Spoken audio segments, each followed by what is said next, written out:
Oke, selamat datang kembali. Hari ini kita bakal jadi detektif. Tapi bukan sembarang detektif, melainkan detektif kelistrikan. Kita mau coba ngungkap salah satu misteri yang paling umum, tapi kadang paling bikin pusing.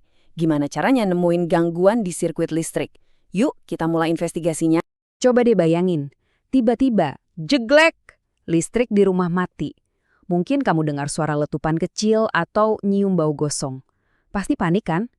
Tapi pertanyaan utamanya adalah, kita harus mulai dari mana nih nyari masalahnya? Nah, itulah misteri yang akan kita pecahkan bareng-bareng hari ini. Soalnya gini, ngatasin masalah kelistrikan itu sebenarnya bukan cuma kerjaan teknis. Ini tuh lebih mirip kayak investigasi. Kita harus mikir kayak detektif beneran yang lagi ngikutin jejak buat nemuin si biang keladi. Emang sih, kelihatannya bisa ribet dan kacau banget. Tapi sebenarnya ada metodenya loh. Ada alur yang sistematis dan logis buat ngungkap apa yang sebenarnya terjadi. Kuncinya satu, jangan panik. Dan yang paling penting, jangan asal nebak. Setiap detektif yang hebat pasti punya aturan main kan? Nah, di dunia kelistrikan juga sama. Aturan-aturan ini jadi fondasi biar setiap investigasi kita berhasil. Yuk kita lihat kode etiknya para pencari gangguan. Intinya, cuma ada 3 aturan fundamental. Simple kok. Pertama, kita harus deteksi dulu kalau emang beneran ada gangguan. Kedua, kita tentukan penyebabnya. Apa sih akar masalahnya? Dan terakhir, kalau udah tahu penyebabnya, baru deh kita lakukan perbaikan yang pas. Nah, ini alur logis yang bakal kita pegang terus. Di setiap kasus, pasti ada tersangka dan ada alat investigasi. Di dunia listrik pun sama aja. Kita perlu kenalan dulu nih sama siapa aja tersangka utama yang sering bikin masalah dan alat apa aja yang kita butuhin buat menginterogasi mereka. Oke, ini dia nih 4 biang keladi utamanya. Ada cortex atau korsleting, ini pas listrik nekat ngambil jalan pintas yang bahaya. Terus, sirkuit terbuka, ini pas jalur listriknya putus total. Lalu ada gangguan tanah, kondisi bahaya di mana listriknya bocor ke tempat yang nggak seharusnya. Dan yang terakhir, beban berlebih atau overload, ini kayak kita maksa sirkuit kerja rodi. Kenal sama ciri-ciri mereka, itu kunci utama investigasi. Nah, buat nginterogasi sirkuit, kita butuh peralatan khusus. Multimeter itu alat serbaguna kita. Buat ngecek denyut nadi sirkuit kayak tegangan. Terus ada clamp meter, ini keren bisa ngukur arus lalu lintas listrik tanpa perlu motong kabel. Dan thermal gun, ini fungsinya kayak kacamata inframerah. Bantu kita ngelihat titik-titik panas, petunjuk adanya masalah yang tersembunyi. Ini mata dan telinga kita di lapangan. Yuk kita lihat lebih dekat 2 tersangka utama ini. Kalau di sirkuit terbuka, jalur listriknya itu putus. Bayangin aja kayak jembatan yang ambruk. Listriknya nggak bisa ngalir, jadi arusnya nol.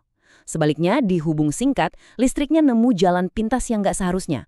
Ini kayak banjir bandang, arusnya jadi gede banget dan super berbahaya. Oke, kita udah kenalan sama para tersangka. Dan peralatannya juga udah siap, sekarang waktunya kita mulai investigasinya.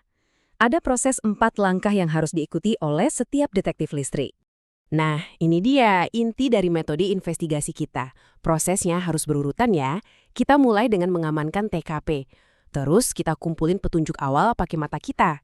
Abis itu baru kita lakukan interogasi pakai alat ukur. Dan terakhir kita sambungin semua titik buat nemuin pelaku utamanya. Yuk kita bedah satu persatu. Yang ini saya nggak bisa cukup menekankannya. Sebelum kamu nyentuh apapun, pastikan TKP-nya aman. Matikan sumber listrik, isolasi area kerja. Ini bukan pilihan ya, ini aturan nomor 1 yang harga mati. Nah sekarang, pakai indera penglihatan dan penciumanmu. Ada kabel yang kelihatan kebakar, komponen yang meleleh, atau mungkin kamu nyium bau gosong?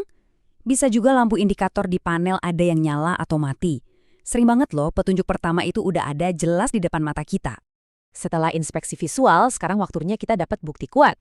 Pakai multimeter buat interogasi sirkuitnya. Kita bisa ukur tegangan buat mastiin listriknya benar-benar mati. Atau ngecek kontinuitas buat cari tahu apa ada jalur yang putus. Angka-angka ini nggak bisa bohong. Ini bukti faktual, bukan sekedar asumsi. Oke, disinilah titik krusialnya. Kamu udah punya hasil pengamatan visual, ditambah data dari pengukuran. Sekarang, tugasmu kayak detektif yang lagi nyusun potongan puzzle. Kamu harus analisis semua bukti itu. Oh, tegangannya 0, berarti ini sirkuit terbuka. Wah, resistansinya rendah banget, jangan-jangan korsleting. Disinilah saatnya kita menarik kesimpulan. Setelah kita ngelewatin proses investigasi yang metodis, kita sampai deh di penyelesaian kasus. Dan ini sama pentingnya dengan proses investigasi itu sendiri. Nah, ini dia filosofi utamanya. Jangan pernah, sekali-kali, menebak-nebak soal kelistrikan. Menebak itu berbahaya dan nggak efisien. Proses yang udah kita bahas dari tadi itu intinya adalah tentang menemukan, bukan mengira-ngira. Dan inilah hasilnya. Ketika kamu bekerja secara sistematis, kamu nggak cuma benerin masalahnya, tapi kamu melakukannya dengan aman dan benar. Hasil akhirnya adalah sistem yang berfungsi kembali dengan andal, dan yang paling penting, semua orang aman. Jadi, sebagai penutup, saya mau ninggalin kamu dengan satu pertanyaan. Metode detektif ini utamakan keselamatan, amati, ukur, baru analisis. Ternyata nggak cuma berlaku buat listrik aja kan? Coba deh pikirin. Masalah rumit apa dalam pekerjaan atau kehidupan pribadi kamu yang sebenarnya bisa dipecahkan kalau kamu berhenti nebak-nebak dan mulai berinvestigasi? Sampai jumpa di pembahasan berikutnya.